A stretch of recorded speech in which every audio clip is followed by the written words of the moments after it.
Hello and welcome to Tanya's Aquatics and More. This is Tanya speaking at you today at October I believe it's the 8th.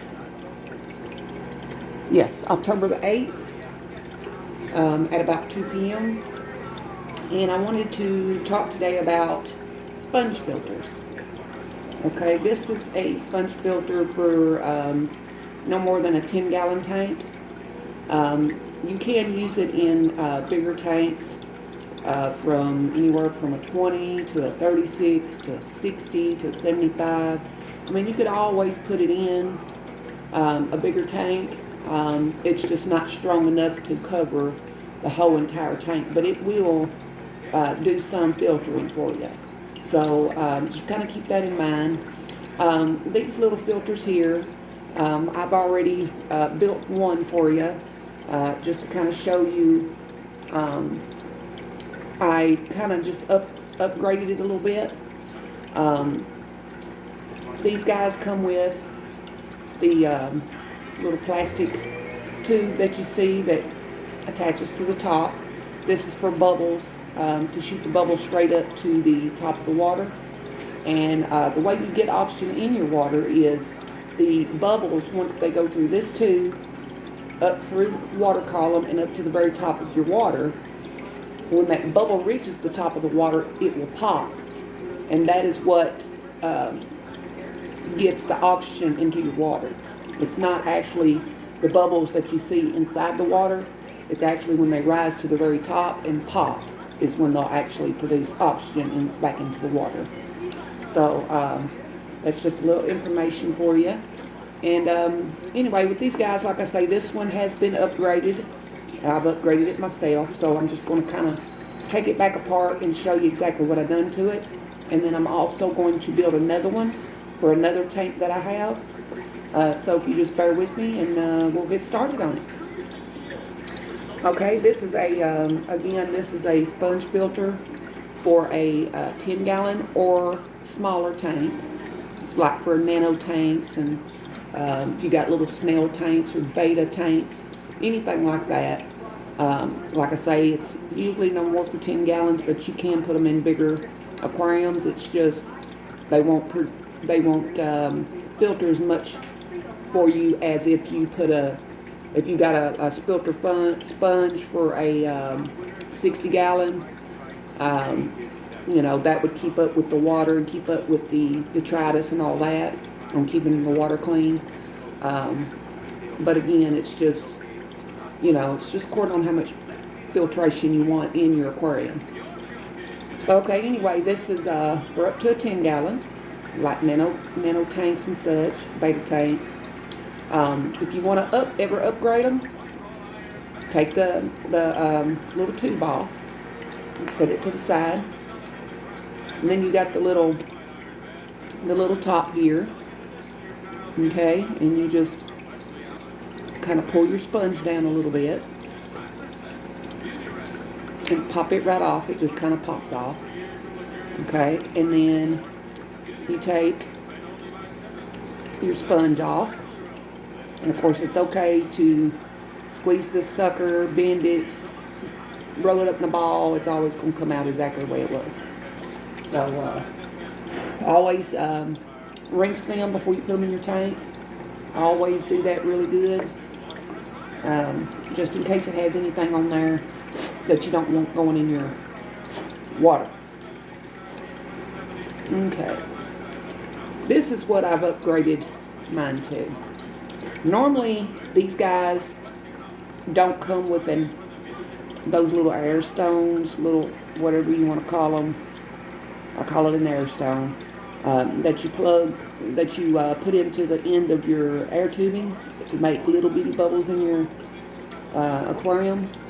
And if you can see right here on this aquarium, you see the bubbles going up in the background there. That's from an air stone. It's a round, about the size of the palm of your hand. It's big and round. It also changes colors and stuff like that. It makes like a bubble ring that goes straight from the bottom all the way up to the top. I had 2 of those in this cichlid tank. But anyway, yep, this is what I use. to upgrade it. And what I do is, this little guy right here was a little bit too long to fit into here. You want it to be, because it's going to plug into the bottom of this thing. It's going to plug in right here.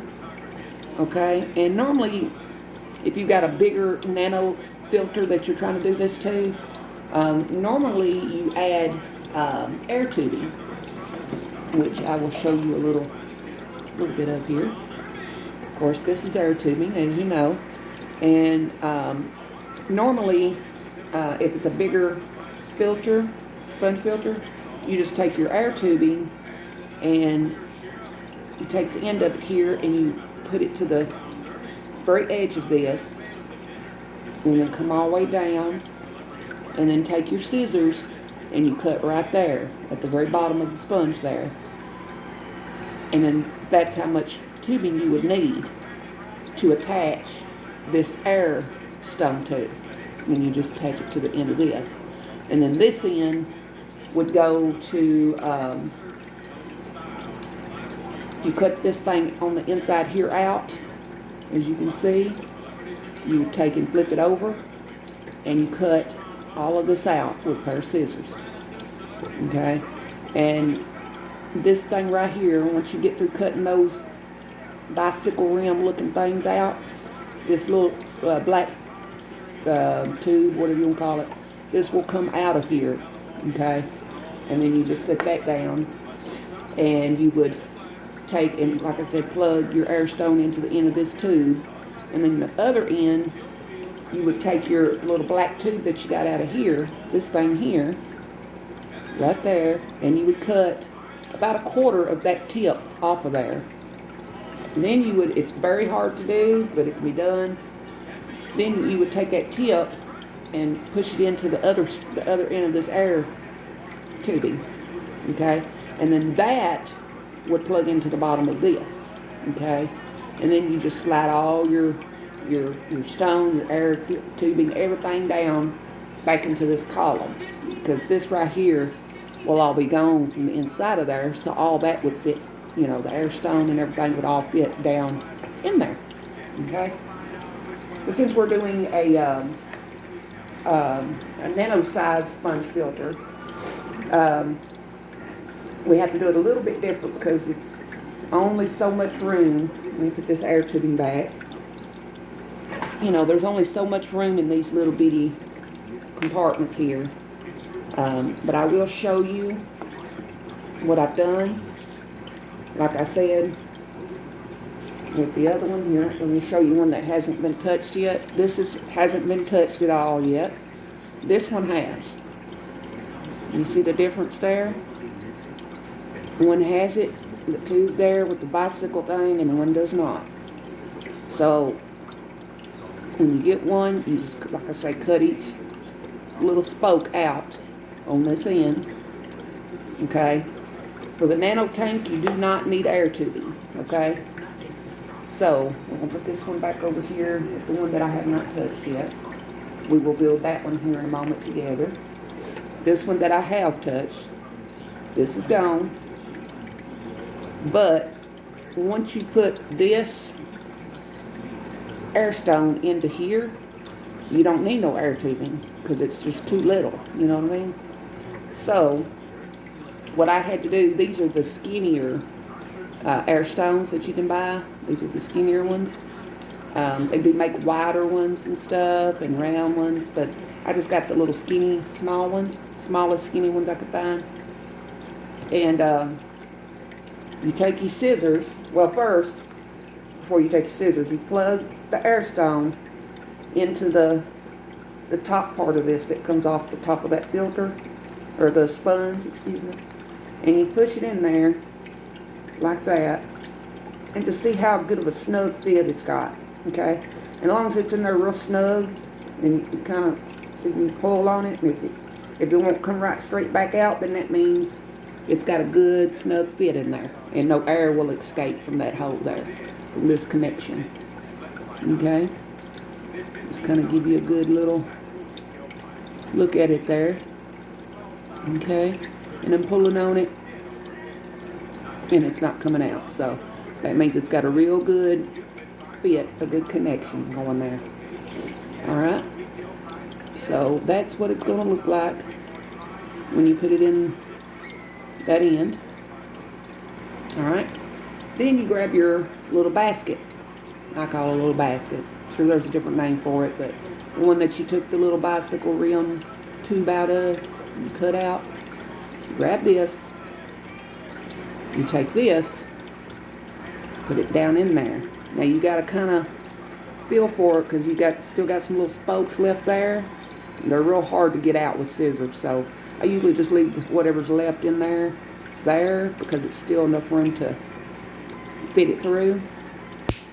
Okay, and see that snapped right back on just fine. And see there's the air stone right there at the bottom of it. And I don't know if I can get a good look for you through the little slits there, but you can see the air stone in there. Okay, and it's still connected to this top right here. Okay, and that's very crucial to make sure that that air stone stays connected to this top. Okay, because this is where your air tubing is going to go. All right, then you grab your base. There's your base.